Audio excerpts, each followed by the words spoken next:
Selepas pengiktirafan UNESCO, saya juga berani jamin satu persatu pertubuhan besar dunia akan turut mengiktiraf bahasa Indonesia sebagai bahasa rasmi. Telah dibuat sejak 66 tahun dulu. Namun disebabkan Perdana Menteri pertama Tunku seorang yang berjiwa Inggeris.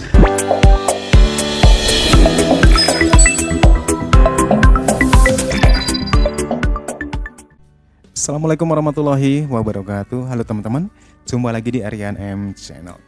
Oke, buat teman-teman yang klik video ini, saya harapkan mudah-mudahan teman-teman selalu dalam kondisi sehat walafiat. Dan jangan lupa dukung channel ini dengan cara like juga subscribe.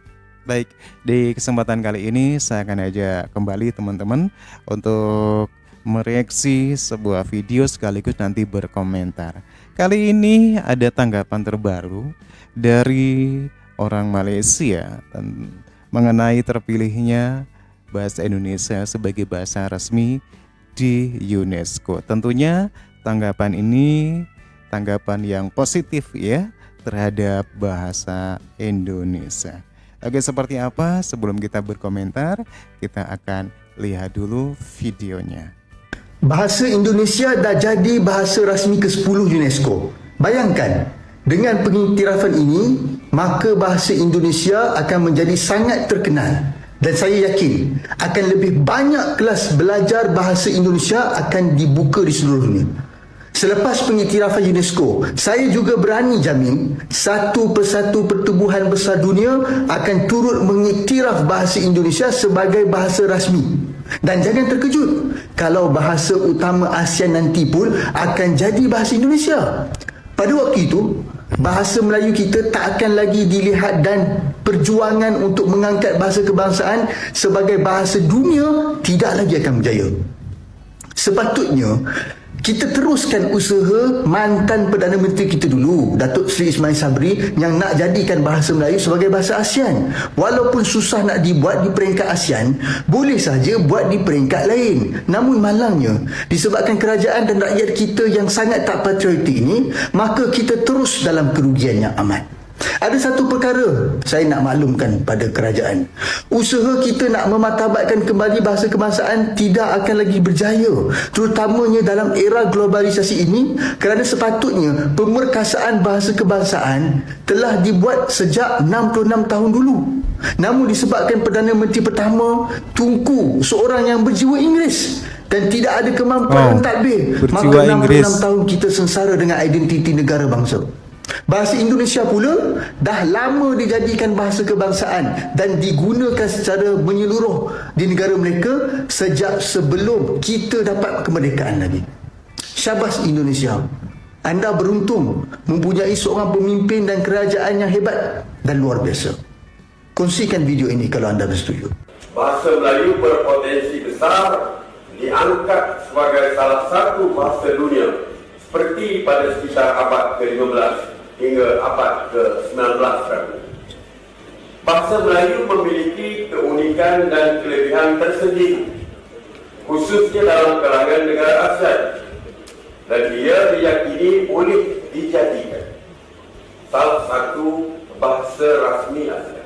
Wah, tiba-tiba kita nak jadikan bahasa Melayu sebagai bahasa ASEAN. Ini satu perkara yang begitu baik. Saya setuju. Tetapi di sini saya tak nak bercakap kenapa bahasa Melayu layak jadi bahasa ASEAN. Tetapi saya nak bercakap tentang adakah kita sudah bersedia untuk menjadikan bahasa Melayu sebagai bahasa ASEAN. Tuan-tuan dan puan-puan, kita sendiri pun tahu berapa ramai rakyat kita yang tak boleh bercakap dalam bahasa kebangsaan. Kita sendiri pun tahu sekarang ni banyak kondominium, banyak nama jalan, banyak nama pusat membeli belah semua dalam bahasa Inggeris. Benda ini adalah fakta, benda ini adalah realiti. Kita sendiri tak perkasakan bahasa kebangsaan kita. Tuan-tuan dan puan-puan, berapa banyak forum, seminar, program-program perbincangan yang dibuat dalam bahasa Inggeris? Banyak. Kadang-kadang kan sampaikan kita rasa macam kita ni bukan dekat Malaysia. Semua benda dalam bahasa Inggeris. Saya tak kata salah bercakap dalam bahasa Inggeris, tetapi ini keterlaluan. Sampaikan seolah-olah bahasa kebangsaan ini terus diketepikan. Nak mencari kerja, lagi dahsyat. Tak tahu bahasa Melayu tak apa, tapi wajib tahu bahasa Inggeris. Tuan-tuan, kalau kita pergi ke Jerman, pergi ke Turki, pergi ke Jepun ke, mereka utamakan bahasa mereka dulu.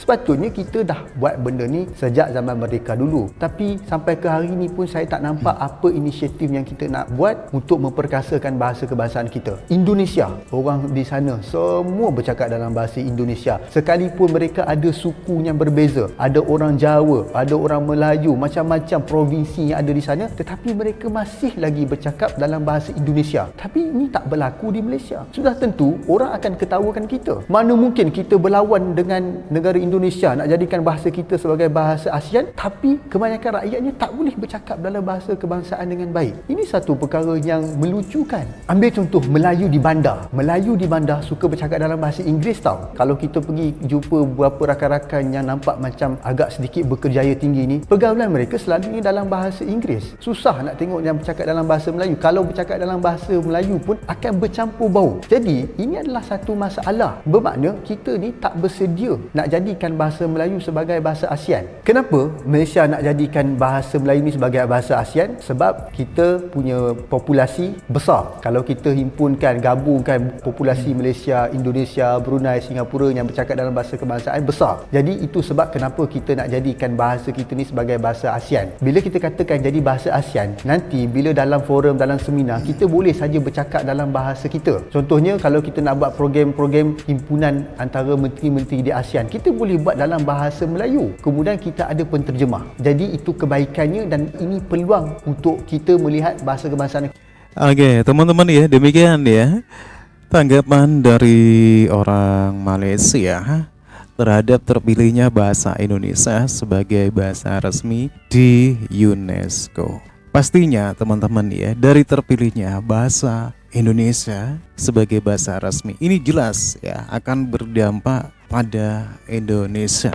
Paling tidak kepercayaan dunia terhadap Indonesia itu akan semakin meningkat ya. Salah satunya bagaimana Indonesia mendapatkan area khusus ya di UNESCO untuk bisa memperkenalkan lebih luas lagi budaya-budaya yang ada di Indonesia. Ini salah satu dampak ya yang sudah ditimbulkan ya, bagaimana bahasa Indonesia bisa terpilih di UNESCO sebagai bahasa resmi. Dan nanti pun masih ada ya dampak-dampak ya, mungkin ketertarikan pada bahasa Indonesia di setiap negara itu akan bertambah. Mereka akan membuka kelas-kelas bahasa Indonesia karena mereka tahu bahwasanya bahasa Indonesia itu sudah menjadi salah satu bahasa internasional ataupun menjadi bahasa resmi UNESCO. Ini mengundang ya negara-negara lain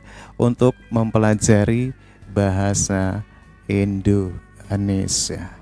Bagaimana dengan Melayu? Sepertinya bahasa Melayu cukup stuck sampai di sini saja ya.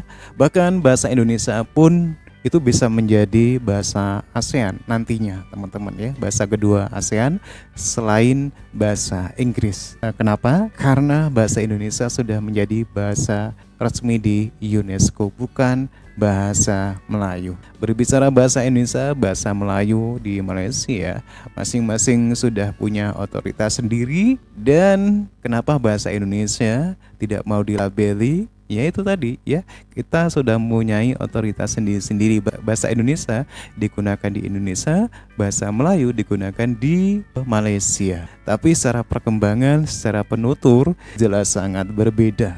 Nah inilah dampak-dampak yang akan ditimbulkan ya, bagaimana dari terpilihnya bahasa Indonesia sebagai bahasa resmi di UNESCO.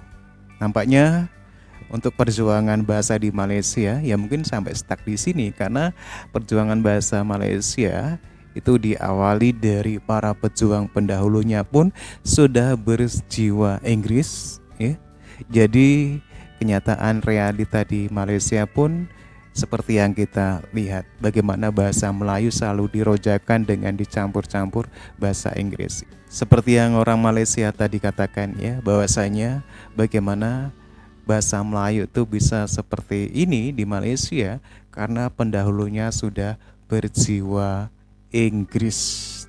Oke teman-teman ya, demikian ya satu tanggapan dari orang Malaysia. Bagaimana menurut teman-teman?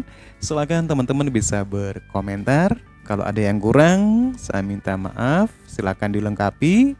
Dan terima kasih. Sampai jumpa lagi di video selanjutnya.